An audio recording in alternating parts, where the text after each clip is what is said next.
Epicuro nació en el 341 a.C. en la isla de Samos y desde muy joven empezó a estudiar las ideas de Platón, pero al no estar de acuerdo con muchas de ellas, decide desarrollar su propio pensamiento filosófico. Así, a la edad de 35 años, Epicuro compra una casa a las afueras de Atenas e invita a todos sus amigos a vivir con él. En ese lugar, que fue llamado El Jardín, Epicuro funda su propia escuela filosófica que conoceríamos como epicureísmo. El Jardín era un lugar muy especial, ya que allí podían aprender de filosofía mujeres y esclavos, algo que no se había visto en ninguna otra escuela filosófica en Atenas. Y además de sus asistentes, el Jardín era un lugar especial por las enseñanzas que ahí daba Epicuro, por el tipo de ideas que ahí se exponían. A diferencia de Platón, que consideraba que el alma era inmortal y que nosotros como individuos podíamos reencarnar varias veces, Epicuro tenía una idea un poco más materialista, ya que consideraba que todo en el universo estaba hecho de átomos, inclusive el alma. Entonces, al momento de la muerte, los átomos del alma se disolvían en el cuerpo, provocando que dejáramos de existir. Y esta es una de las piedras angulares de su filosofía, ya que al plantear que solo tenemos una vida y que no va a haber una vida después de la muerte, él dedica sus esfuerzos filosóficos a responder la pregunta: ¿cómo podemos alcanzar la felicidad en esta, la única vida que tenemos? Y llega a la conclusión de que la única forma de alcanzar la felicidad en esta vida es a través del placer. Pero eso no significa que para Epicuro la felicidad se alcance a través de orgías y festines. Para Epicuro el placer era la ausencia de dolor. Se enfocaba en evitar el dolor lo más posible. Su filosofía va enfocada a la mesura, lo cual significa que a veces es necesario rechazar placeres que a largo plazo nos pueden provocar dolor. Pensemos en las drogas duras, drogas que al momento de su uso pueden provocar un gran placer al consumidor, pero que a largo plazo pueden provocarle problemas a su salud o inclusive la muerte. Asimismo, el epicureísmo acepta que a veces hay que aceptar un poco de dolor para evitar uno mayor. Por ejemplo, aceptar el dolor de una vacuna para evitar el dolor de una enfermedad. Para Epicuro, las principales fuentes de felicidad en la vida, una vez cubiertas las necesidades básicas del individuo, eran la amistad, una vida sencilla y paz mental. La amistad era considerada por Epicuro un pilar de la vida feliz. De cuantos bienes proporciona la sabiduría para la felicidad de toda una vida, el más importante es la amistad, escribió el filósofo, que recordemos vivía en una casa llena de sus amigos. Además de tener muchos amigos, Epicuro se distinguía por vivir una vida bastante sencilla. El propio filósofo vestía y comía de manera austera, y aunque su filosofía no prohíbe los lujos, sí considera riesgoso rodearse de ellos, ya que si una persona llega a acostumbrarse a los lujos y en algún momento de su vida estos llegaran a faltar, esto podría resultar en un gran dolor para el individuo. Además, para adquirir esos lujos, que no suelen ser nada baratos, tendríamos que trabajar durante más horas e invertir más esfuerzo en nuestro trabajo, de manera que no tendríamos el tiempo o la energía para invertir en actividades que nos pueden resultar más placenteras.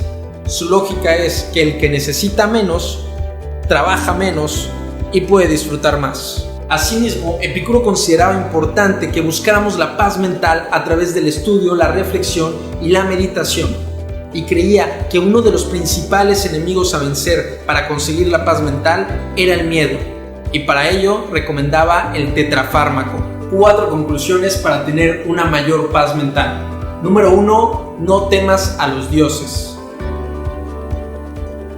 En la época de Epicuro, los griegos creían que debían hacer sacrificios y ceremonias para sus dioses, a fin de que estos no los castigaran con sequías, con enfermedades o con inundaciones. Sin embargo, para Epicuro esto era una gran estupidez, ya que consideraba que si existía algún ser divino, este no tendría ningún interés en castigar a la humanidad. Más bien, él creía que estos fenómenos naturales tenían su origen en la propia naturaleza, y que era más beneficioso comprender a la naturaleza a través de la ciencia que estar haciendo ceremonias para los dioses. La muerte para Epicuro significaba la privación de todos los sentidos. Entonces, al momento de la muerte dejamos de sentir todo, inclusive dolor. Y como él no creía en una segunda vida, entonces tampoco consideraba que debíamos temerle algún tipo de infierno. Entonces, podríamos decir que para Epicuro la muerte no es nada.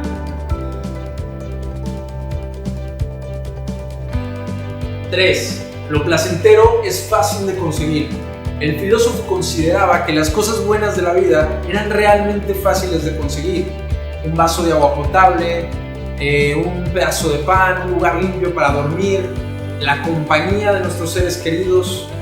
Epicuro nos invita a disfrutar los aspectos que más satisfacción nos traen en la vida y a evitar la búsqueda de aquellos deseos de fortuna, de fama, de gloria, que además de no ser necesarios para la vida misma, consideraba que su búsqueda traía sufrimiento para el individuo.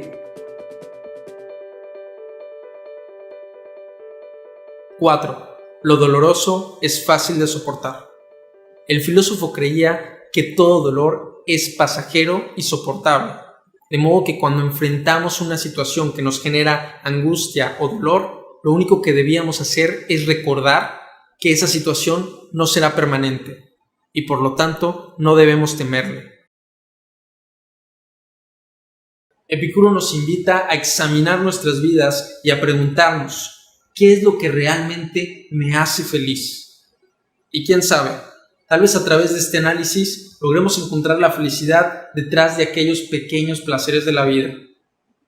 Y tal vez nos demos cuenta de cuáles son las cosas que realmente nos traen felicidad y las podamos distinguir de aquellas que solo nos traen un placer momentáneo y a largo plazo nos causan dolor.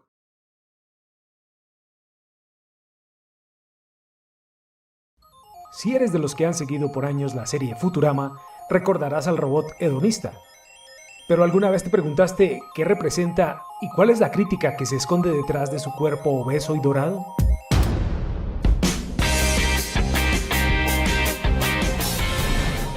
Hello, handsome. Para entender lo que es un hedonista, primero hay que saber qué es el hedonismo. La Real Academia Española define el hedonismo como la teoría que establece el placer como fin y fundamento de la vida, o como una actitud vital basada en la búsqueda del placer. Por su parte, hedonista es aquello perteneciente o relativo al hedonismo, el que es partidario del hedonismo, o simplemente se usa como un adjetivo para aquellos que procuran el placer. Amo la vida y sus placeres tanto como cualquiera, excepto tal vez tú, robot hedonista. Ya vimos las definiciones básicas del hedonismo y sus partidarios, pero vamos más allá. La palabra hedonismo se origina en el griego. Desde el punto de vista etimológico, está formada por los términos hedone, que significa placer, y el sufijo ismos, que se traduce como cualidad, doctrina o sistema.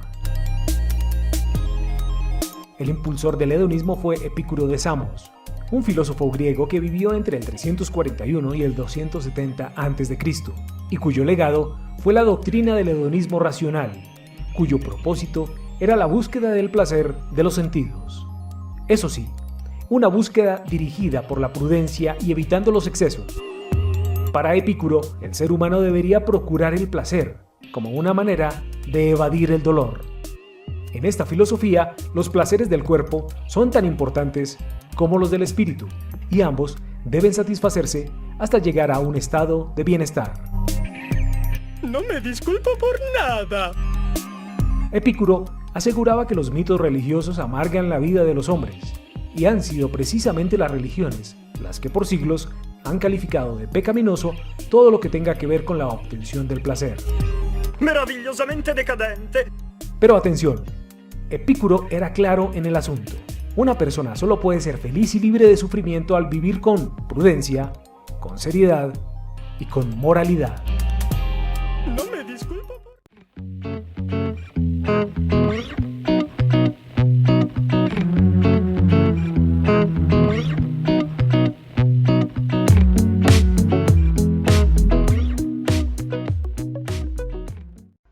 Vamos a comenzar a estudiar qué es el utilitarismo. Y cuando hablamos de utilitarismo nos estamos refiriendo a una doctrina ética propia de la edad, de los comienzos de la edad contemporánea. El padre del utilitarismo va a ser este señor que vemos aquí, que es ni más ni menos que Jeremy Bentham.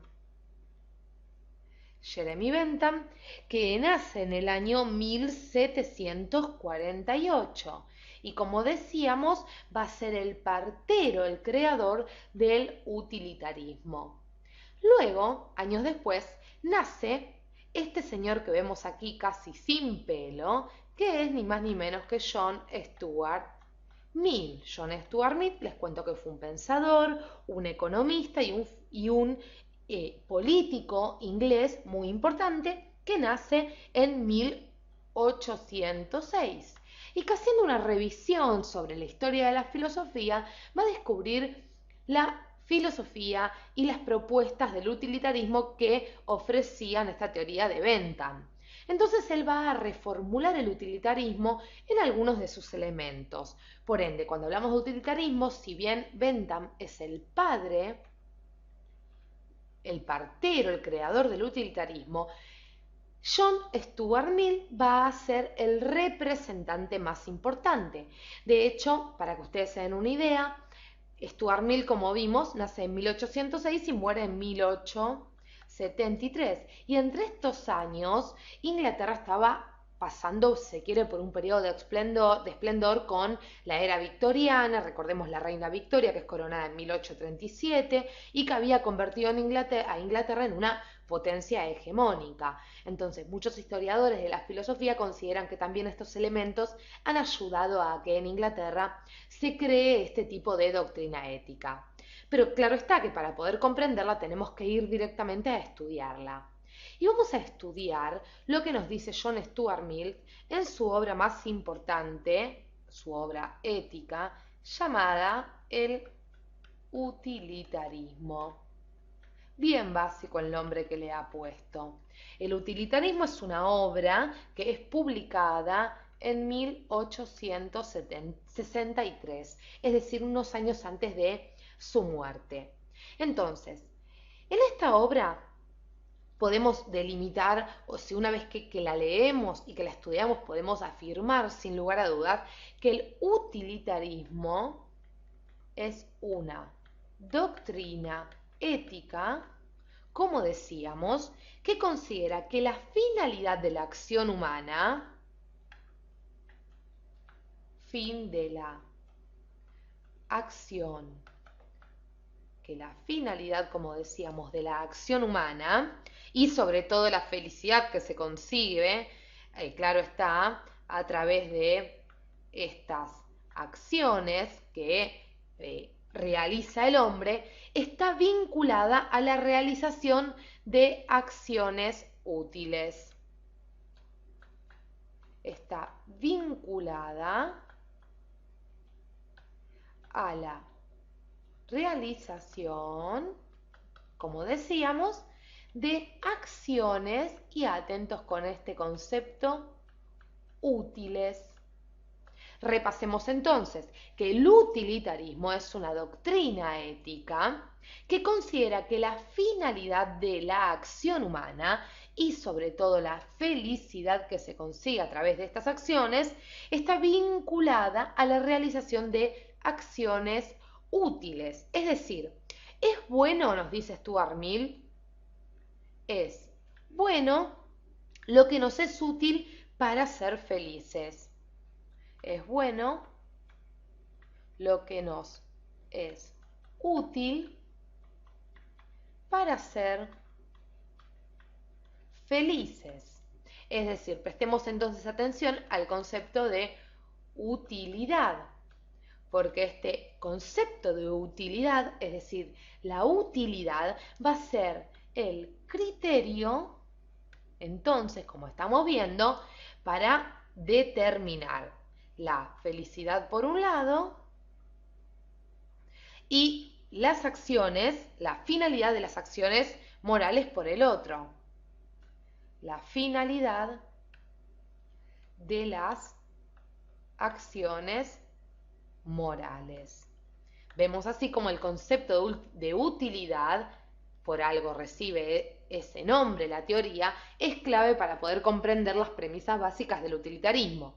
Entonces, para el utilitarismo, les cuento, el resultado que debemos buscar en nuestras acciones va a ser ni más ni menos que la felicidad, porque es el único bien en sí, como veíamos.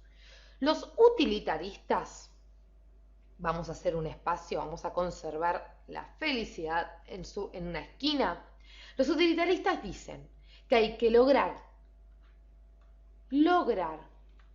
la mayor felicidad,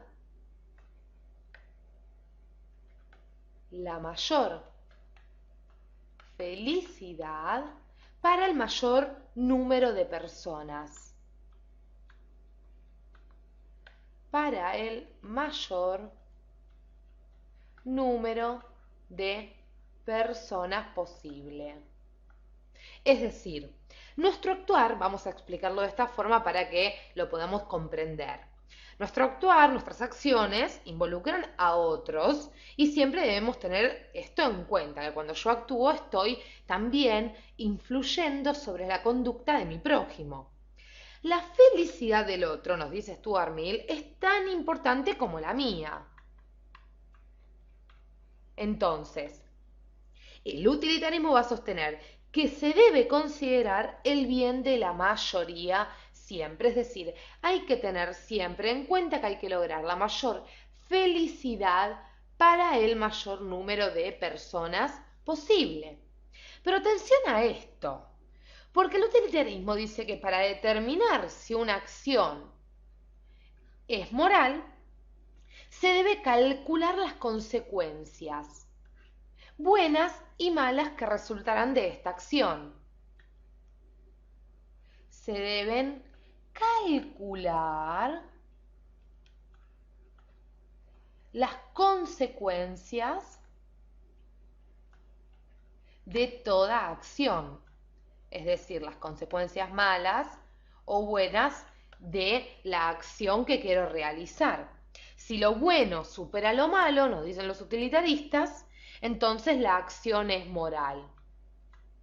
Si lo bueno supera lo malo, entonces la acción es moral. Es decir, es una especie de cálculo-beneficio de las consecuencias de nuestras acciones. Pero pensemos esto, ¿cómo efectúo yo un cálculo si para determinar las consecuencias de mi acción tengo que tener en cuenta la felicidad de otras personas? Y posiblemente el concepto de felicidad o la felicidad no signifique lo mismo para mí, que estoy armando este video, esta clase, que para ustedes que por ahí lo están mirando. Cada uno tiene un concepto de felicidad y para cada uno la felicidad significa algo diferente.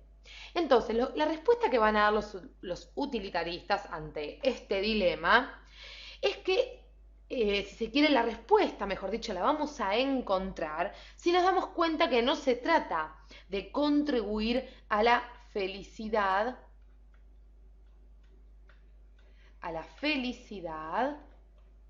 de cada uno. Yo no tengo que estar atento a la felicidad en sí de cada uno, sino que hay que asegurarse de no intervenir en la libertad de los demás. Nos debemos asegurar el no intervenir en la libertad de los demás.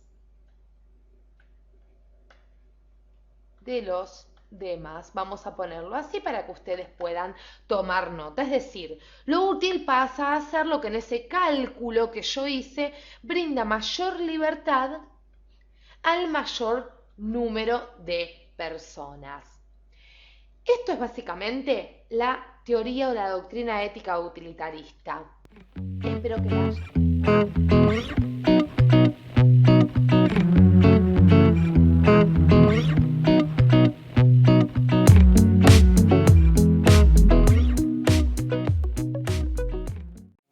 Naturalismo. Por definición tenemos que el naturalismo viene del latín naturalis, es usado para denominar las corrientes filosóficas que consideran a la naturaleza como el principio único de todo aquello que es real. Es un sistema filosófico y de creencias que sostiene que no hay nada más que la naturaleza, fuerzas y causas del tipo de estudiadas por las ciencias naturales. Estas existen para poder comprender nuestro entorno físico. Ahora vamos a ver qué son las características. Este posee la absolutización de la naturaleza en cuanto a principio supremo. La naturaleza es concebida como la totalidad de la realidad física, con exclusión de cualquier otro tipo posible de realidades. Niega la dualidad natural-sobrenatural, como mencionamos anteriormente. Vinculación a una concepción materialista de la realidad. La íntima ligación entre el naturalismo y el progreso de la ciencia físico-natural. Y por último punto tenemos al mecanicismo con relación a la naturaleza. Ahora vamos a ver los periodos del naturalismo. Aquí encontramos cuatro periodos importantes: el naturalismo griego, renacentista, moderno y contemporáneo. Vamos a distinguir el primero, que tiene dos periodos fundamentales, encarnados en las escuelas presocráticas y en las post-aristotélicas. En la etapa del naturalismo moderno, dice que es de fuerte raigambre científica. Se inicia durante el siglo XVIII. El naturalismo de la enciclopedia, cuyos jalones principales serán el naturalismo pananimista. Y por último, que sería el naturalismo contemporáneo. Es una corriente de innegable difusión, si bien por fuertes variantes entre sus diversos representantes. Un grupo interesante, cabe aclarar aquí, que el defensor del naturalismo está formado por unos autores de los 15 estudios sobre cuestiones filosóficas contenidas en este libro llamado Naturalism in Human Spirits. Entre ellos cabe destacar a S.P. Lamprecht y J.B. Prats. Entre estos personajes, son también creadores del llamado neonaturalismo, cuya característica fundamental, ustedes se preguntarán, que es una mayor apertura al concepto de la naturaleza y el abandono del materialismo y del mecanicismo presentes.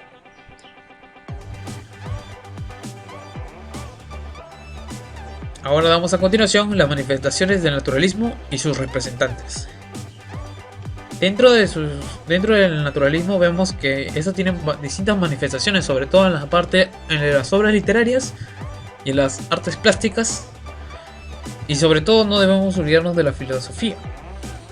En primer caso vamos a mencionar a la filosofía, ¿sí?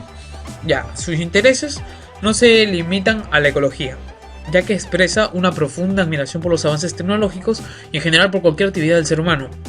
Sin embargo, uno de sus principales objetivos es conseguir que nuestro desarrollo como civilización impacte lo menos posible en la naturaleza, que consigamos vivir de una forma ecosuficiente. Se conoce que promueve activamente la libre expresión, lo cual se aprecia en los innumerables debates sobre los que participan junto a las personas que lejos están de sentir respeto por sus ideas. Entre estos autores podemos destacar aquí como a Tales de Mileto y Aristóteles. Entre otros también tenemos a Anaximandro, Demócrito, Pitágoras, Nicolás Copérnico. La gran mayoría de los científicos están en esta lista. En las obras literarias vamos a tener que el naturalismo en la literatura nace en torno a Émile Zola, el cual trataba siempre de reproducir la realidad con objetivos perfectos en todos los aspectos, bien sea en los más sublimes como en los más vulgares. Y recalcando también a que tuvo participación en nuestro país en las obras literarias por parte del naturalismo a nuestra querida Clorinda Mato de Turner, que es del Perú. Entre otros autores también tenemos a León Henry César y Paul Alexis. También no olvidemos que la participación también está en las obras plásticas o las artes plásticas. Los artistas ingleses son los principales indicadores del paisaje, el cual caracteriza por una gran riqueza de diversos efectos ambientales casi impresionantes. El gran amor por la naturaleza llevó a dichos artistas a dedicarse exclusivamente a la representación de paisajes, haciendo así que el resto de Europa comience a despertarse por el deseo de pintar dichos paisajes. Vamos a mencionar a Charles Scott y a Andrews Dawson, los más importantes que pueden destacar aquí en las artes plásticas, porque en sí tenemos a varios como John Constable, William Turner, Teodoro Rousseau, Juan Bautista, Camilo Corot y entre otros personajes que han aportado no solamente con sus ideas y pensamientos, sino también con una forma de expresar ese concepto que tienen sobre el naturalismo, que no solamente viene de ahora o del tiempo contemporáneo, como hemos visto que eso viene desde la antigüedad, desde la etapa griega, ¿no? Donde surge este pensamiento y en sí nos ayuda, de verdad tiene gran relación, y no solo estarlo en un pensamiento, sino también en nuestras acciones, haciendo parte esto de nuestra vida a diario, volviéndolo, por así decir, una filosofía eterna. Gracias.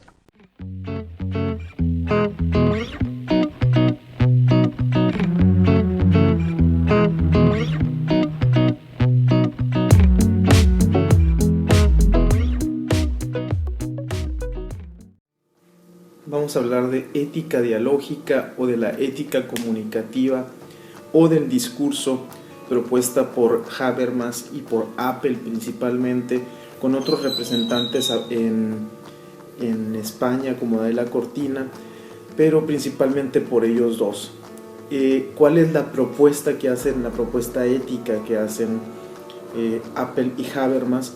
Bueno, se basa sobre todo en la capacidad humana para resolver los conflictos, para llegar a leyes comunes a través del diálogo.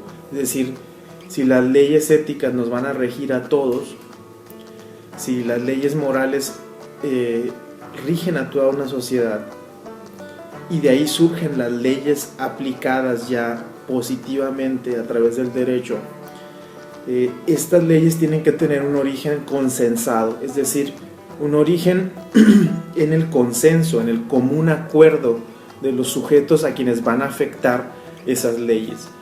Esto es, el discurso argumentativo es el medio para la fundamentación de normas sociales y del derecho susceptibles de consenso. Confía en la vía no violenta para llegar a acuerdos, para normar a una sociedad. Para que se posibilite un diálogo como lo propone Apple, es necesario este concepto que ellos mismos son quienes lo acuñan: comunidad argumentativa ilimitada e ideal, donde exista corresponsabilidad e igualdad de derechos. Debe de tener como características la honestidad y que sea temáticamente ilimitado. Es decir, ellos están conscientes de lo difícil que es ponernos de acuerdo entre seres humanos a través del diálogo, ya que las posturas no siempre concuerdan y no existe siempre la misma voluntad de parte de los sujetos que participan para lograr acuerdos. El asunto es que ellos proponen que para que esto sea posible tiene que haber una comunidad humana ideal, es decir, una comunidad de comunicación donde cada quien se encuentre con la mejor disposición para participar. Para este pensamiento, la realidad de la mejor comunidad humana es algo que se encuentra permanentemente en discusión y en construcción. Se supone que todos los participantes, dice Apple, en el discurso se encuentran en principio interesados en la resolución de los problemas y no en instrumentalizar el discurso para la consecución de sus objetivos propios. Es decir, no buscan su interés personal, sino tienen un legítimo interés en resolver problemas que son comunes. Habermas por eso habla de ciertos supuestos que deben de existir para que este diálogo sea fructífero y tenga resultados éticos. Uno de ellos es la inteligibilidad, es decir, que se entienda bien lo que se dice, la verdad, es decir, de los contenidos que se hablan, objetividad, la rectitud para su acto de habla en relación con un contexto normativo, y la veracidad, que el hablante sea sincero. Es decir, con estas condiciones, según Habermas, es posible lograr un diálogo en donde haya acuerdos, sobre todo de normas que después se vayan a poner en común para todos. De esta manera, para Apple como para Habermas, la norma ética válida universalmente es aquella en cuya definición participan los sujetos interesados y en la que se consideran las consecuencias de su aplicación para todos los afectados posibles. A ver, el asunto aquí, y es al mismo tiempo la cuestión problemática en esta propuesta, es una propuesta que se hace actualmente, es muy reciente, de hecho Habermas todavía vive, y constantemente mantiene discusiones con personas que le critican esta postura porque dicen que se hace desde Europa. En Europa sí hay las condiciones para que las personas dialoguen y sobre todo sí hay la disposición y las condiciones de igualdad de acceso a la información. Todos están informados sobre los problemas públicos y todos por eso pueden participar y tienen una voz en ese diálogo. En cambio, en realidades como la nuestra en Latinoamérica, donde hay tanta desigualdad, donde no todos son escuchados, donde antes de participar en los problemas públicos o en tratar de llegar a acuerdos comunes en una sociedad, existen otras necesidades que tienen que ser cubiertas. Para empezar, la necesidad de alimentación o la necesidad de acceso a los recursos. La crítica que se le hace a Habermas es que, bueno, es una propuesta muy bonita, pero esa comunidad ideal es difícil de lograr, mucho más en otros contextos, ¿verdad? El asunto es, para que esto funcionara realmente, todos los involucrados en la comunidad deberían de tener igualdad de circunstancias, igualdad de oportunidades, igualdad de información, y a partir de ahí ya podrían acceder a participar en este diálogo. Y a partir de ahí es como realmente se lograrían acuerdos comunes para todos los afectados en esta comunidad.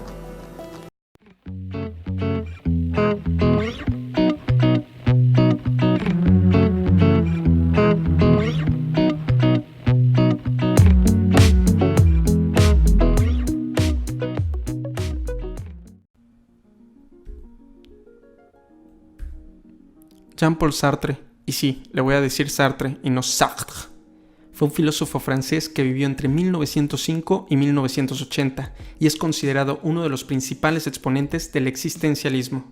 También tenía estrabismo y fue pareja de Simone de Beauvoir. En este video vamos a exponer de manera general su pensamiento filosófico a través de 3 de sus frases más célebres.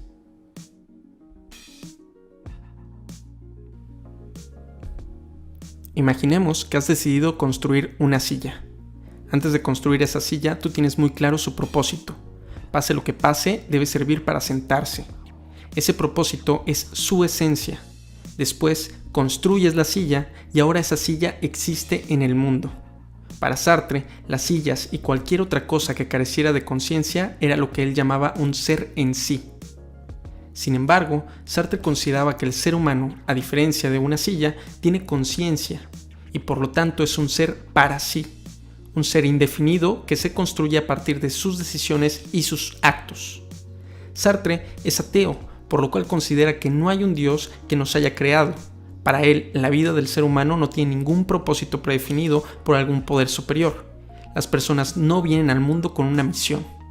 Pero esto mismo hace que el ser humano tenga libertad total de elegir su propio propósito en la vida. Por lo tanto, para Sartre, los seres humanos venimos al mundo, o sea, existimos, y después elegimos nuestro propósito en la vida, o sea, nos creamos una esencia.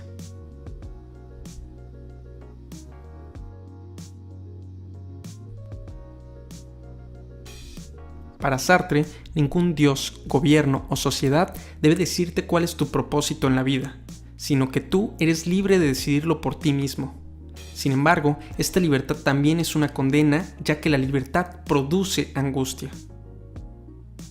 Imagina que has decidido comer un helado. Vas a la única heladería de tu ciudad y te dicen que solo tienen helado de chocolate. No tienes libertad para elegir otros sabores, así que compras tu helado de chocolate, te lo comes y te conformas con ello. No hay ninguna decisión que tomar respecto al sabor del helado. Sin embargo, imaginemos también que vuelves a la semana siguiente a la misma heladería y ahora tienen 130 sabores diferentes, pero solo puedes comprar un solo sabor. El sentimiento de angustia te embarga, temes no elegir el sabor más rico, pero haces un esfuerzo y te decides por el de pétalos de rosa. Apenas le das el primer lengüetazo, te arrepientes y piensas que hubiera sido mejor elegir el de maracuyá. Muchos han experimentado la angustia al elegir una carrera, elegir una pareja, decidir en la compra de un bien. Tener libertad es experimentar angustia. Esa es su condena.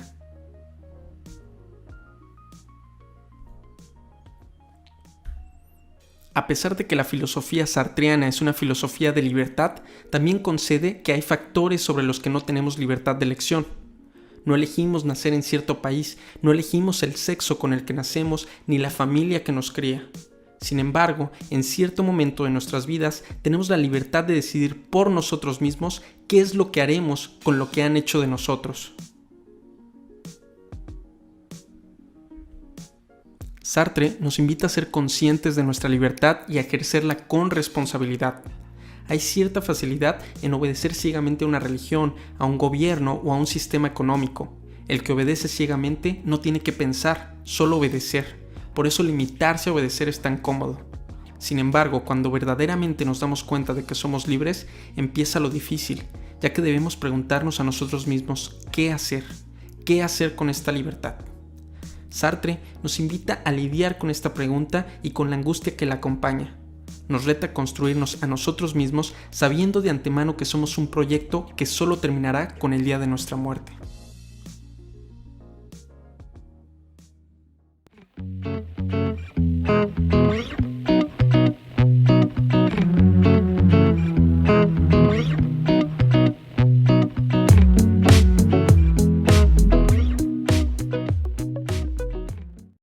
En este video vamos a hablar de Karl Marx y del materialismo. ¿Qué queremos decir con esta palabra materialismo? Básicamente lo que Marx sostiene es que las condiciones materiales son las que determinan a las relaciones sociales y no a la inversa. ¿Qué quiere decir esto? Que el aspecto estructural, es decir, la base de la sociedad, es el modo de producción económica. Supónganse, en nuestra sociedad, el sistema industrial capitalista. Esto es lo que sustenta, son los cimientos o la raíz misma de la sociedad. La sociedad crece y se organiza a partir de su sistema productivo. Por lo tanto, en el actual sistema productivo industrial, son los dueños del capital social, es decir, los medios sociales de producción, la fábrica, la materia prima, quienes pueden alienar al trabajo del proletario comprando su fuerza de trabajo. Y por lo tanto, nuestras relaciones sociales, es decir, nuestra familia, las empresas, el gobierno o el Estado, nuestras leyes, nuestros valores, nuestra cultura y nuestra educación, son formas que se corresponden con nuestra forma de producir, es decir, de nuestro sistema económico. Esto quiere decir que nuestra sociedad es capitalista porque nuestro modo de producción es capitalista. Esto es lo que el materialismo considera el aspecto de la superestructura. La superestructura ayuda a mantener la estructura de la sociedad a lo largo del tiempo, pero no la engendra, es al revés. La estructura económica engendra la superestructura social o cultural. Veamos. El materialismo es, por lo tanto, antimetafísico, antiidealismos o antiidealista y antiideología. Lo que él describe son aspectos y condiciones materiales de existencia, lo que se puede ver y tocar. Las explicaciones metafísicas, ideológicas o idealistas quedan por fuera. Veámoslo a lo largo de la historia de la humanidad. ¿Cómo son estas explicaciones idealistas de las relaciones sociales? Supónganse en la época clásica. Grecia y Roma. Gobernaban los aristois o los mejores, por así decirse, una pequeña casta guerrera, política e intelectual.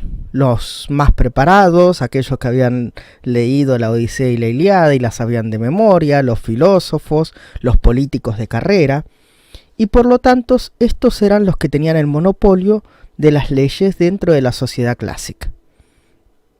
En el medioevo la explicación era metafísica.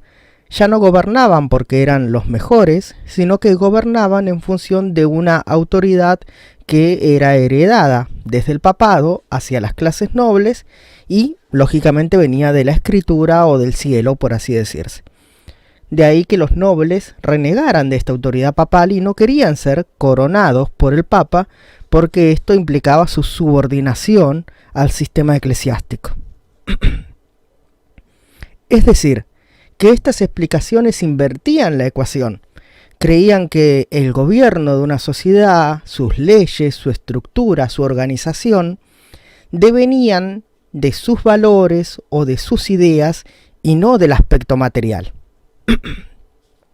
Supónganse, los griegos creían que su sociedad era agónica o agonística, es decir, que era una sociedad que exaltaba al héroe, a los valores, al valor, a la fuerza.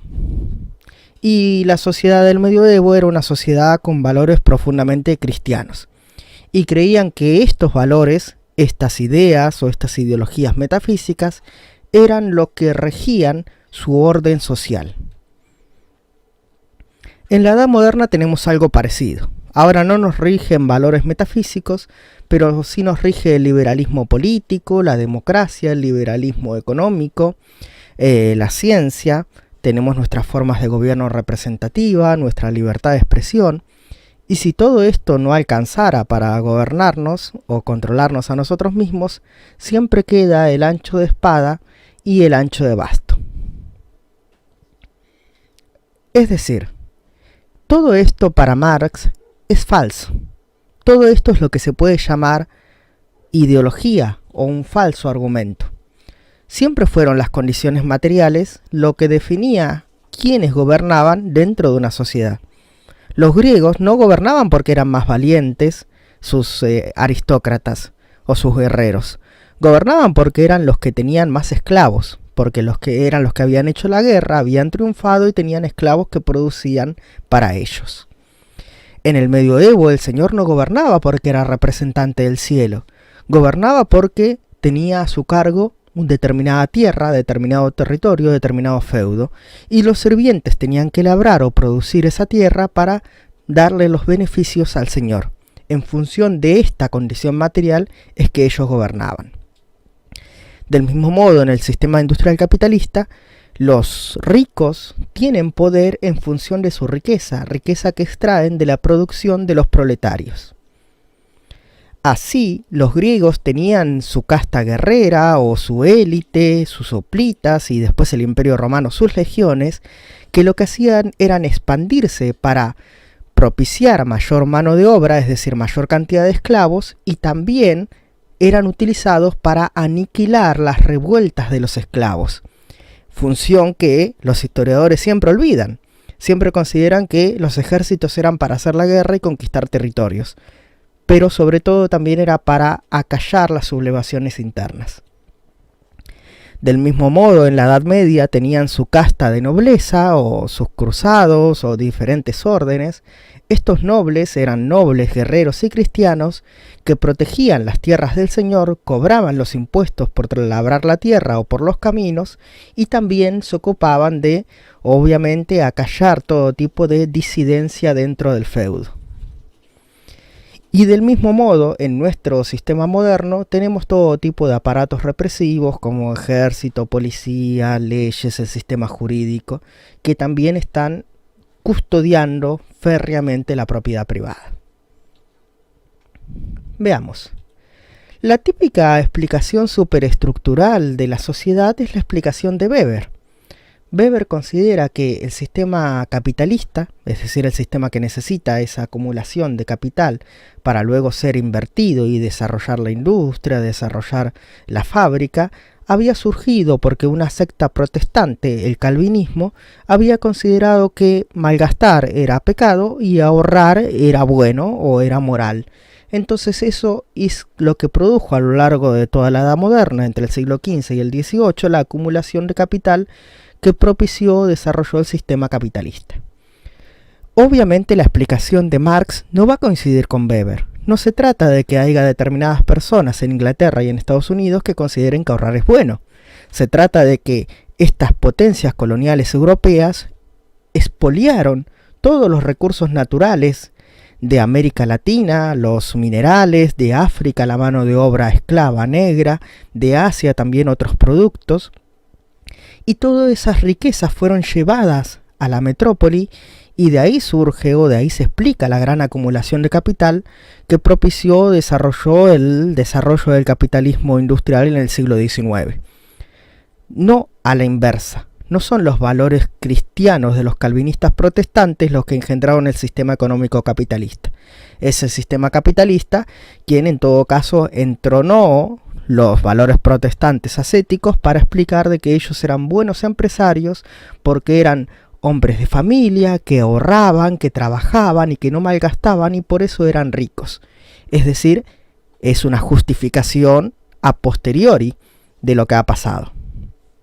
Por ejemplo, Engels, el compañero de trabajo de Marx, había afirmado in memoriam, cuando éste murió, que Marx descubrió la ley histórica más fundamental, que el trabajador o proletario necesita un plato de comida en su mesa y un techo sobre su cabeza.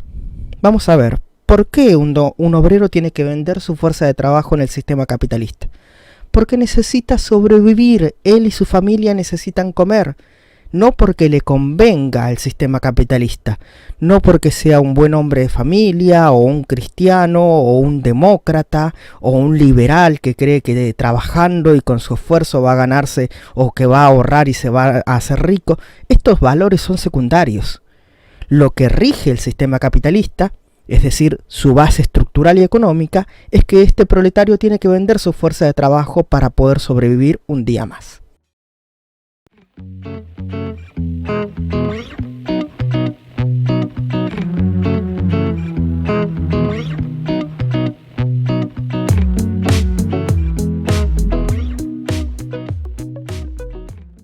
Ética marxista. La revolución industrial consolidó el modo de producción capitalista y dio lugar a una nueva división de clases sociales, la burguesía y el proletariado.